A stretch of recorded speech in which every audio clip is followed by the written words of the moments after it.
Hi guys, welcome back to my channel again. So, yan.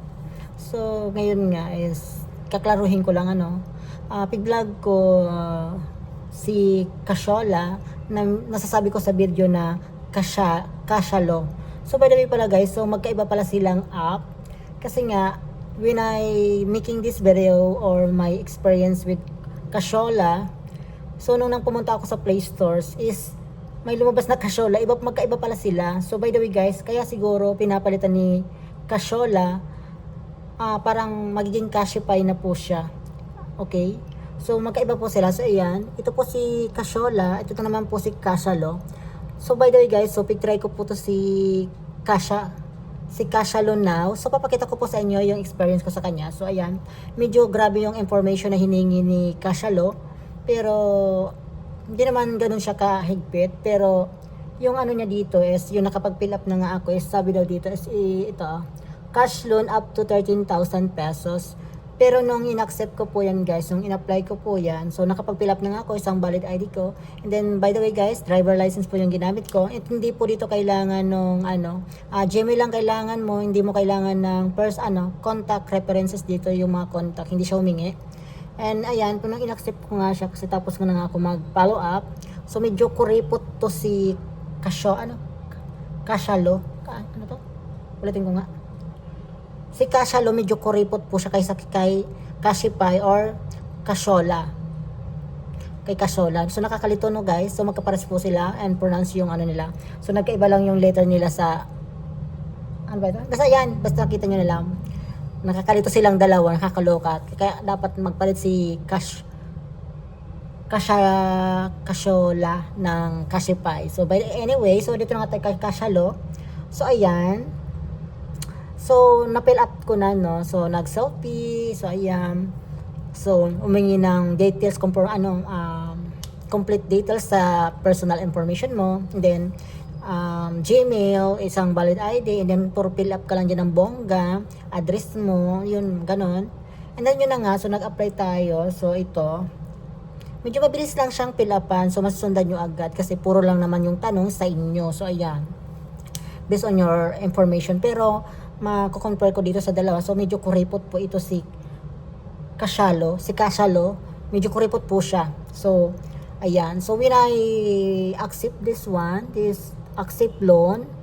So ayan guys. So dito is pwede ka maglagay ng GCash or Maya, and then pwedeng bank account. And then nung inano ko yung GCash ko, nung nakita ko dito, yung parang may lumabas siyang offer na 3,570. Pero yung nakakapagtaka dito, when I click, sorry, nag-i-English tayo ng bongga kahit hindi tayo masyadong magalaw. But anyway, pwede pala guys, so dito pala sa taas, please choose your loan purpose. So diba? So ayan. So pwede ka din magpalit kahit ano naman dyan. So papakita ko sa inyo guys kung hindi pa ako nakakag-loan, pero ilo-loan ko to sa inyo para ma-experience ko naman. So ayaw ko mag-vlog, ayaw ko mag-video na hindi ko na, ayaw ko mag-share ko baga sa inyo na hindi ko na pag-try. Kung kailangan ko i-try. So kasi hindi naman lahat ng loan app is na-accept po ako or na-approve po tayo. May mga decline po ako. But ito, titry natin. So habang nakaan natin. So ayan, yung ko dito is, other na lang yung ilalagay natin. Dito sa loan purpose. So patient tayo sa cellphone. And then, click ko yung GCash Omega ko. And then next. So daw, add bank account para daw tumas yung To increase your chance to approval, please provide your bank account details as alternative cash out. So para mas mabilis daw yung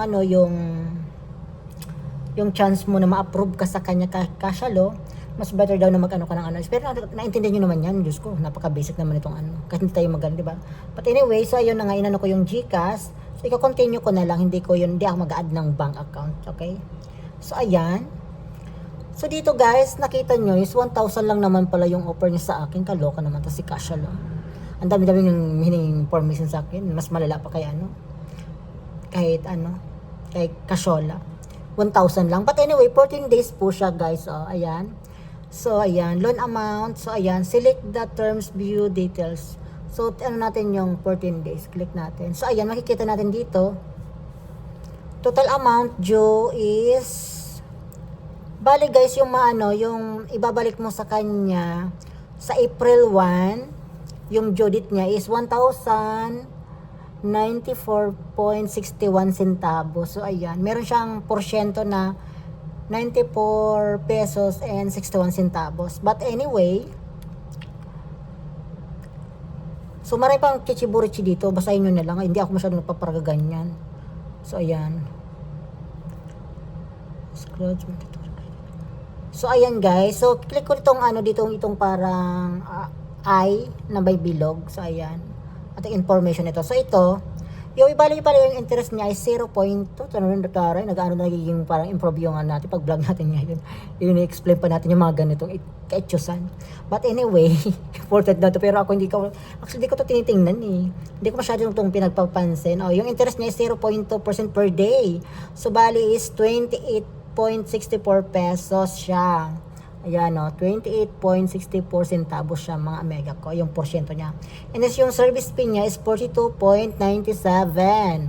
Mataas ng bongga. Yung insurance, ito rem insurance pa pala kasi ito mega ko is 23 pesos. Total amount due is, ayan. So, get it ko na guys. Kaya din to 1,000 pang gasolina din to. Mahal ngayon. So, ayan. I-get na natin kung talagang bongga talaga to. Ano?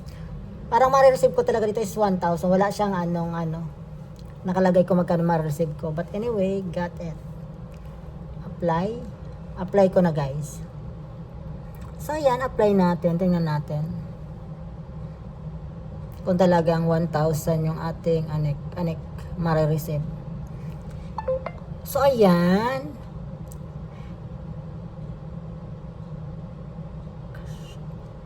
Loan agreement ko. Ay, may ano pala siya. Meron pa siyang loan agreement pa. Product information pa pala pag ginanon mo siya, no? So, accept natin, guys. So, kadaming-daming ganito, may ba? So, ayan, maraming advisory kanya. Basahin nyo na lang si Chiro, hindi na ako magbabayad naman ako to, So, ayan, okay tayo. And then, accept ang loan agreement. Ang dami naman ganito. Kanina may ganito na, ngayon meron na naman. So ayan, daming mga information. So kung kayo kung kayo ay sinisipag na magbasa, so basahin niyo na lang, guys. So wag niyo kong gayahin, So ito experience naman kasi kailangan ko din naman ngayon ng pera. So ayan. So, service fee net loan 0.2%. 0.30, etc. Loan, promissory notara, may mga ganito pang etc. So, ayan, accept pa natin ulit. We just send 4-digit code to the, okay, nag-send sila ng digit code. So, may code pa pala bago mag-loan. Kung daming 79, 15. So, ayan, try natin. So, ayan, 14 days siya. Done natin. So your loan nang bilis niya, approve niya siya agad di ba? So ayan mismong sa live ko to inano sa inyo sa abang binablog ko. So hindi ako marunong So ayan, tingnan natin yung sa GCash natin. Loan was deposited in your GCash. So ayan, na-deposit na daw. Check natin guys. So sa GCash ko. Check ko siya sa GCash ko. Nasa ayan. Ay ko pimples. So actually parang pumasok na siya. Meron na siya doon sa logo ko sa GCash. Kapakita yung pin. So ayan guys. So once again guys, magkaiba pala si Kasalo sa Kashola at si Kasalo. Diyos ko, kakaloka. Kahit ako nalilito.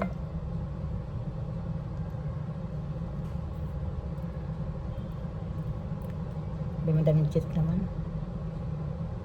So, ayan, tingnan natin yung processing. Ba yan? Di pa rasingkat yung Gcash ko. Ang lags-lags. Diyos ko dahi. So, ayan.